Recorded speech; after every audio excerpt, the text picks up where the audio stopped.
los días viernes, pues. Sí, por favor. Sí. Estamos cumpliendo 100 días. Él tiene que aparecer. Ya escuchamos su música característica desde Recoleta para el mundo. El señor Hassan Akram. El mejor, eso.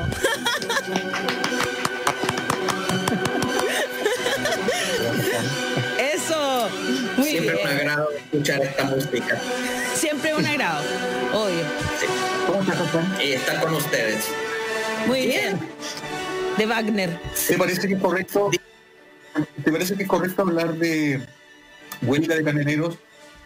¿O será más sensato decir que este es un sabotaje de los empresarios de los camiones, de los dueños de los camiones? Perdón que te meta tan de lleno la coyuntura, pero me interesa mucho tu opinión y yo sé que la gente nos sigue también.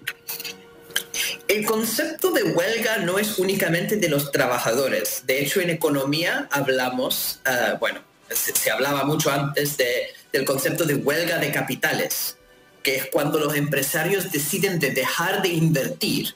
Y eso frena el crecimiento, frena el empleo, y eso no es una decisión porque no pueden tener buenas rentabilidades. La huelga de capitales es que deciden no invertir, incluso en situaciones donde hay buenas rentabilidades, solamente porque quieren perjudicar al gobierno. Se aprovechan de su poder, su control, su riqueza para frenar la economía entera. Y eso lo vimos un poco en el gobierno anterior, por lo menos lo trataron de vender así, que los empresarios estaban tan en contra de la reforma tributaria de la Bachelet que dejaron de invertir.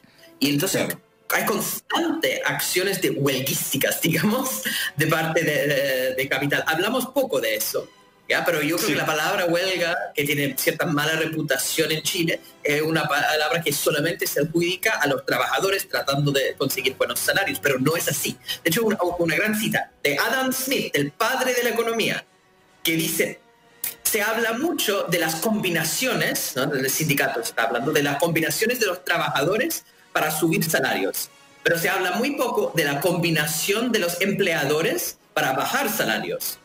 Cualquier persona que piensa que hablamos poco de ese tipo de combinación es porque no existe, no entiende nada de economía, no entiende nada del asunto.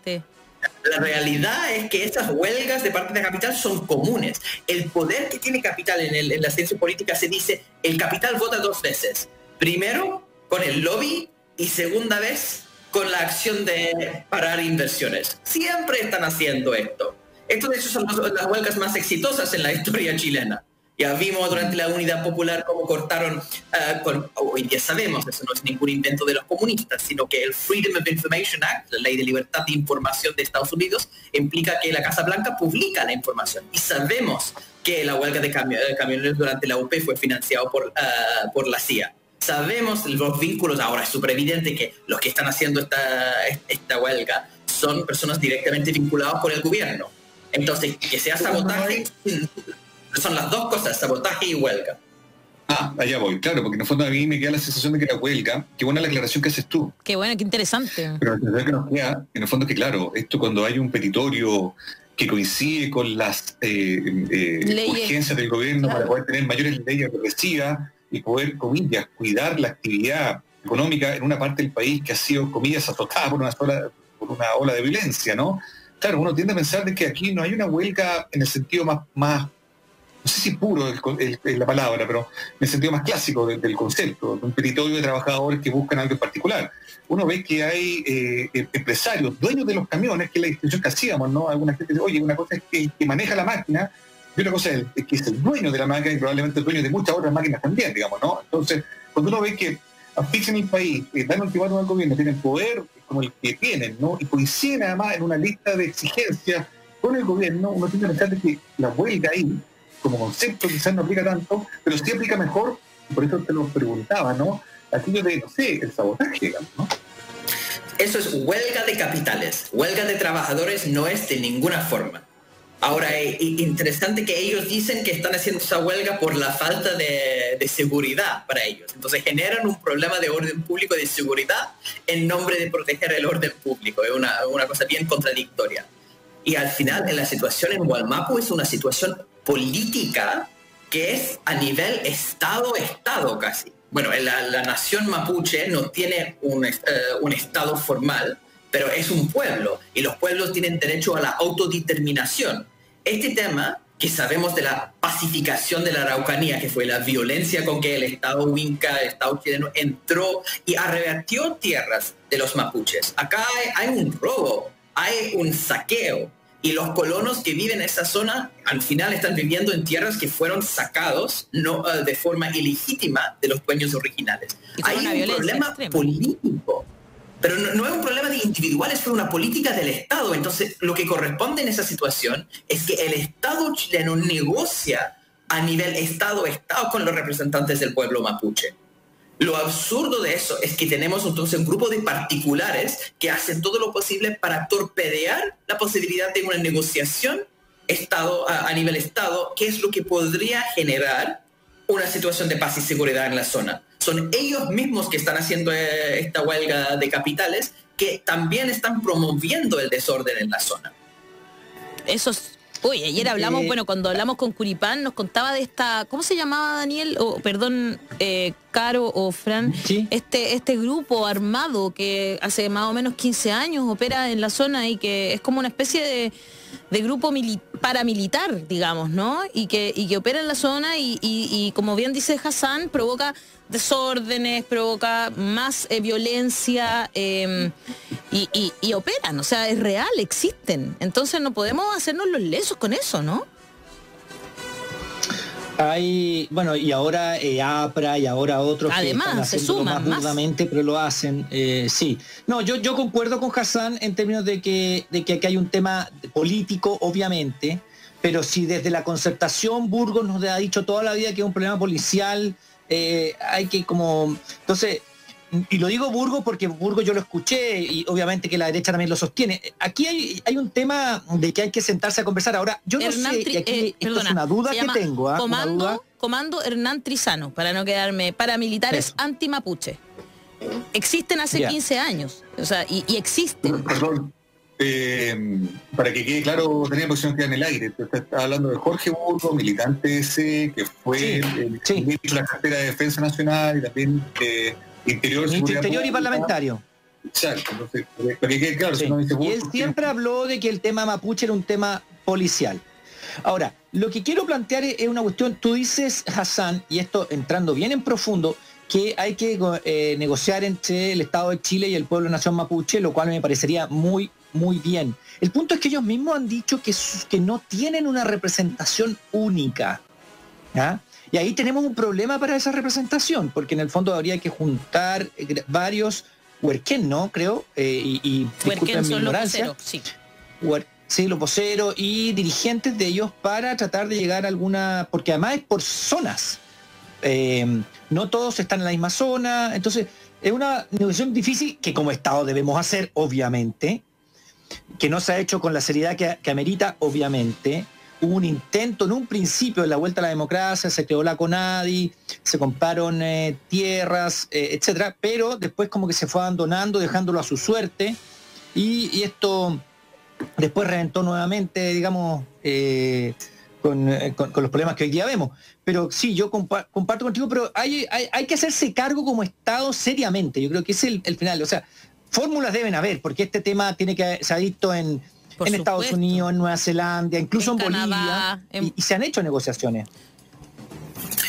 Sí, sin duda el problema de la representación del pueblo mapuche es bien fuerte porque no tienen un Estado ni una organización que podría hacerse cargo de un Estado en la zona, tampoco. Y además que evidentemente el pueblo mapuche es heterogéneo. 1/3 de mapuches viven en Santiago y muchos de ellos van a querer seguir con la vida urbana. No todos los mapuches comparten la cosmovisión rural que es parte de esa tradición ancestral. El tema es que ahí los mapuches que viven en contextos urbanos sufren del racismo de la sociedad chilena de forma muy fuerte. De hecho, tenemos buenos estudios de la Facultad de Economía de la Universidad de Chile que muestran que los mapuches que llegan a estudiar en economía en la Chile, o sea, una cosa bastante difícil de situaciones de menores recursos, pero llegan igual. Ellos sí tienen mejores notas, pero con su apellido mapuche terminan ganando menos que personas que tienen malas notas en la universidad, pero que no tienen apellidos mapuches, sino apellido castellano vasco. estatus. Claro. ¿Ya? Entonces el racismo de la sociedad Winca es tal que la integración de los mapuches al mercado laboral chileno ha sido muy complicado y necesitamos como Estado políticas antirracistas, políticas de lo que se llama en Estados Unidos de discriminación positiva. Obliga a los empleadores a tratar a las personas con mayor pero eso es para los mapuches que quieren volver a sus tierras que fueron arrebatadas, y ahí hay que hacer una negociación donde es netamente un tema de intercambio de recursos. Yo me que al acuerdo final las tierras están. Salió una vez, ¿te acuerdas? Sí, y el tema político. Es un problema político que tiene que ver con la restitución de las tierras usurpadas en el siglo XIX, está muy claro. El tema es que ninguna administración la puede entender como tal, y lo han visto como un tema de orden público o como un tema de pobreza, como si la pobreza surgiera de la nada, digamos, ¿no? Y tiene que ver, insisto, con una histórica mirada policial respecto a lo que pasa allá en el sur. Estaba buscando... Estamos grabando los últimos 23, 24 años, estos últimos meses ha sido particularmente duro. La gente no confía en carabineros porque no tiene cómo confiar en carabineros que han falseado asesinatos por la espalda, digamos, ¿no? Ajusticiamientos como el de Catrillanca. Está súper claro el panorama, siento yo, para cualquier observador medianamente, no sé, sensato, ¿no? El tema es que, claro, se sigue insistiendo en que se necesitan más facultades, se habla de la violencia de la Araucanía, este ministro del Interior no aporta nada, para tratar de revertir esa idea, digamos. Nosotros, de hecho, en un rato más, Hassan, vamos a estar hablando con Francisco Buenchumilla, como tú sabes, exintendente allá y senador por la misma zona de la Araucanía, un hombre que históricamente ha tenido también esta misma postura, digamos, ¿no? Y es interesante saber un poco cómo poder hacer, no renunciar al diálogo. Nosotros también lo entrevistamos hace un tiempo a Pedro Cayuqueo, periodista también, que decía, cuesta seguir sosteniendo lo que venimos sosteniendo desde mucho tiempo, que es el diálogo, conversar. Los mapuches siempre han sido un pueblo muy dialogante, históricamente, con las distintas personas con las que han tenido que interlocutar a lo largo de tantos siglos como pueblo original, como una de las primeras naciones de este país, digamos, ¿no? Pero es complejo cuando en el fondo el tema se retrotrae siempre a lo que dice Daniel, esta idea policial, de que es un conflicto de que hay que resolver con mayor sistema del público, que hay que resolver con mayores atribuciones de la autoridad para restablecer el orden público y para que las cosas sigan tal cual, digamos, ¿no? Pero mientras no te hagas cargo políticamente de un tema que tiene que ver con la usurpación de tierras mapuche, es increíble que todavía no lo entiendan. Si eso de eso se trata. Claro. Si uno le da solución política, esto no va a terminar. No, y para reforzar lo que decía Hassan, estaba buscando justamente, yo me acordaba de un estudio que decía cuánto le costaba a alguien con apellido mapuche encontrar trabajo. No lo pude encontrar. Sin embargo, encontré otro que habla mucho más del racismo. Dice, uno que en 2016 se llama Chile Genómico, que fue un estudio de la Universidad de Chile y la Universidad de Tarapacá, reveló que el promedio de la población chilena tiene un 53% de ADN europeo, otro 44% indígena americano y 2.7% africano. Incluso la investigación determinó que el nivel socioeconómico ABC1, la proporción del gen indígena americano llega al 40.1%. Sin embargo, una investigación del Centro de Estudio de Opinión Ciudadana de la Universidad de Talca concluyó que pese a este alto nivel de mestizaje entre la población, el 52% de los chilenos afirma creer que no tiene ancestros indígenas. Dice, son 404 personas entre 18 y 60 años y determinó que el 73% prefiere autodenominarse chileno por sobre mestizo o mapuche. Al separar la encuesta por estrato socioeconómico, solo el 11,2% de los entrevistados de ingreso superior reconoce su condición de mestizo. Y además encuentran que el pelo rubio es más distinguido que el pelo oscuro. Estamos fritos nosotros, los cuatro. No, Daniel es más distinguido que los tres demás. Perdón, Daniel es el más distinguido de nosotros. Oye, no, que lo que pasa es que yo encuentro que... Eso sabíamos antes. Eso siempre lo subimos. Yo no quiero dejar de utilizar a Hassan hoy día. No, para hablar de... Una cosita que sí, es bien interesante, ¿no? Que el tema económico, porque existe ahí el uso de las tierras mapuches para generar, porque son empresas forestales, entonces generan dólares que son importantes para este país. Se generan muchos recursos para financiar incluso los derechos sociales, la educación, la salud, todas las cosas que queremos que profundicen. Entonces hay un problema económico real donde Chile quiere usar las tierras mapuches de forma productiva para su propia generación de recursos. pero al mismo tiempo no se está respetando los derechos de propiedad que fueron sacados de forma ilegítima. Y ahí es un debate que he hecho, incluso he escuchado a Alberto Espina, así, de parte de la derecha chilena, reconocer que el problema económico tiene soluciones. De al final, si se hace una indemnización en los que perdieron sus tierras, incluso una indemnización a nivel pueblo, se puede resolver estos temas. Se puede abrir a una parcial restitución de tierras mezclado con una indemnización de parte del Estado por las tierras que fueron sacadas. Eso existe como debate. El problema no es un problema económico, o más bien que el problema económico es más fácil de resolver que el problema político, donde no se ha querido empezar el debate económico, porque no quieren dar ningún espacio para reconocimiento de los mapuches como pueblo-nación. Y ahí es el problema racismo profundo, donde simplemente no reconocen esa visión. No es que todos los mapuches quieren ser parte de Wallmapu, pero es perfecto. Ahí se puede determinar quiénes reciben indemnización, los que quieren volver a tierras. Eso se puede negociar en el momento que el pueblo chileno reconoce al pueblo mapuche como interlocutor válido. Y eso es el gran problema, es empezar las conversaciones. Terminarlas incluso va a ser bastante más fácil en el momento que se empieza.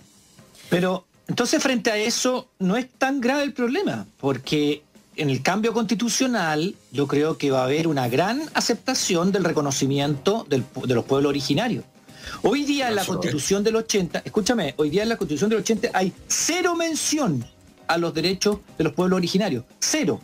Pero yo lo que he escuchado en mis vueltas por Chile, tanto virtuales como en terreno, es que la gente está discutiendo si queremos reconocimiento de pueblos originarios o Estado plurinacional. O sea, el desde es el reconocimiento de pueblos originarios. Entonces, frente a esa visión que tiene la mayoría, por lo menos los que yo he conversado, y que son, yo por lo menos, no sé, tú sabes, yo he dado más de 150 charlas entre virtuales y más todavía, pero entre virtuales y en terreno, la gente sí está en una nueva constitución por hacer un reconocimiento de los pueblos originarios, no solamente el pueblo mapuche, a todos, digamos. Y frente a eso, entonces, el problema sería un poco más solucionable y habría mayor voluntad de hacerlo de parte de los chilenos, la ciudadanía, digamos. Y en ese sentido, entonces, habría un punto para comenzar esa conversación que dice Hassan en términos más positivos. Oye, yo sé que a mí me encanta esto, pero vamos a seguir conversando sobre este tema con Wenchumilla, y yo quiero aprovechar que está Hassan hoy día porque esta semana se comenzó a hablar sobre el segundo retiro del 10%. Ah, sí. Y la verdad es que afortunadamente no ha tenido tanto, no sé si no ha tenido tanto apoyo político, no sé qué es lo que está pasando ahí, pero quería preguntarte, no puedo dejar de preguntarte, Hassan, ¿qué te parece a ti esta idea? Este segundo retiro del 10% de los fondos de la AFP.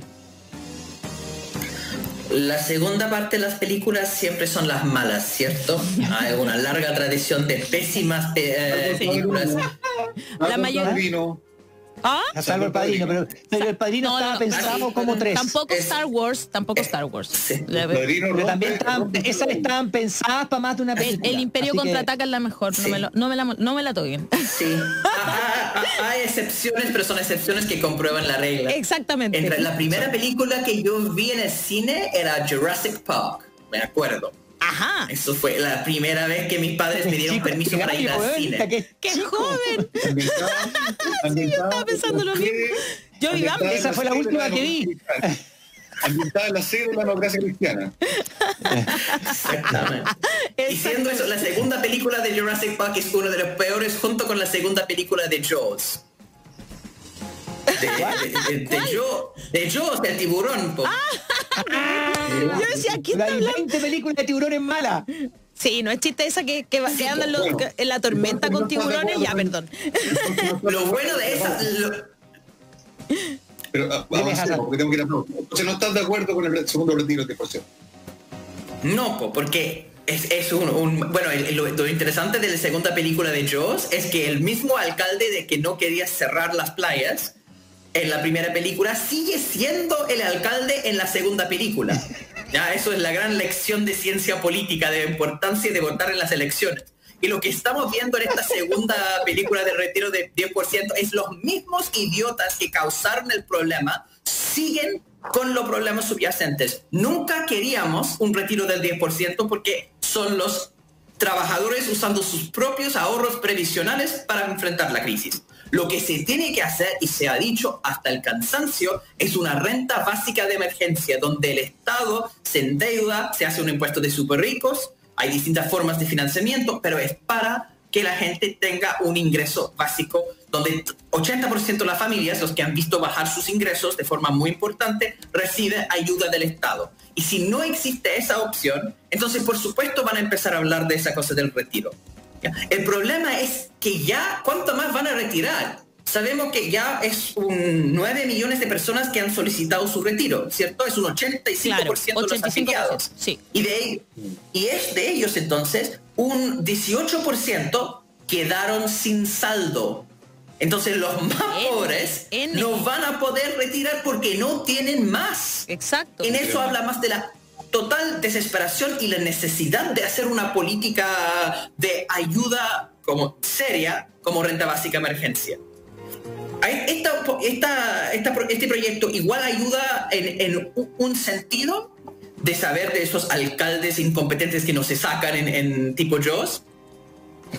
Es que las AFP han tratado de usar el retiro del 10% para decir, ahora la gente quiere a las AFP. Y sacan esas encuestas que le preguntan de forma súper mañosa a la gente. ¿Ustedes quieren con su plata que se saca esa plata y se pone en un fondo del Estado? No dicen las personas, porque su dinero que está en su cuenta no lo quieren que lo saquen y lo ponen en un fondo colectivo. Pero si uno pregunta, ¿quiere un nuevo sistema de pensiones con elementos solidarios donde la pensión no depende de las AFP? Ahí dicen que sí, porque nadie quiere las AFP. Tampoco quieren que le saque su plata del sistema, que es otra cosa, su plata que ya están en las cuentas. Y de hecho, la propuesta que está bajo debate dice, las personas pueden sacar su 10%, ¿ya? Eso por una sola vez. Pero si reintegran los fondos, entonces pueden sacar el 10% otra vez, ¿ya? Entonces, si yo tengo 10 millones en mi cuenta, ¿cierto? Y con esos 10 millones que tengo en mi cuenta, yo saco mi 10%, que es 1 millón. ¿Ya? Si tengo 10 millones, saco 10% es 1 millón. ¿Ya? Después yo voy cotizando todos los meses para reintegrar mi millón a la cuenta y lo saco otra vez. Si hago eso, que eso es lo que está en el proyecto de ley, efectivamente los fondos de las AFP no van a crecer, porque la gente va a poder simplemente ahorrar el millón, sacar el millón, ahorrar el millón, sacar el millón. ¿Ya? Es poner un tope donde la gente no va a seguir usando las AFP si no quieren. Convierte el ahorro de las AFP en un ahorro no voluntario, no obligatorio, sino voluntario. Y ahí la gente va a apoyar eso, porque la gente quiere retirar su dinero de las AFP. Porque eso no es la forma de construir un sistema de pensión, por supuesto. Y también porque no creen en las AFP, no quieren que la plata esté bajo el control de esas instituciones.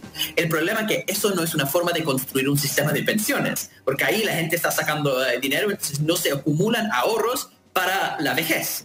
Y eso habla de la urgente necesidad de crear también un sistema de pensiones real, uno que tiene elementos de solidaridad. Pero ¿quiénes tenemos a cargo de diseñar este nuevo sistema? Los mismos de siempre. ¿Y qué están proponiendo?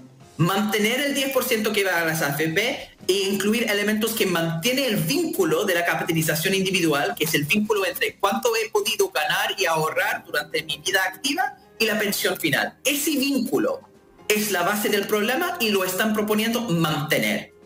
Entonces, claro, frente a eso, la gente quiere retirar sus fondos.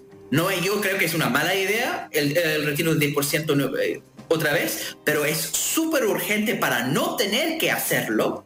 Una renta básica de emergencia y una reforma de pensiones con solidaridad para el futuro. Claro, y sin tanto trámite, por favor, porque de verdad es, o sea, no tan focalizado, porque de verdad que es que yo, por lo menos, lo que me ha pasado ahora último es que de verdad me encuentro con toda esta burocracia y es tan agresiva, es tan abrumante.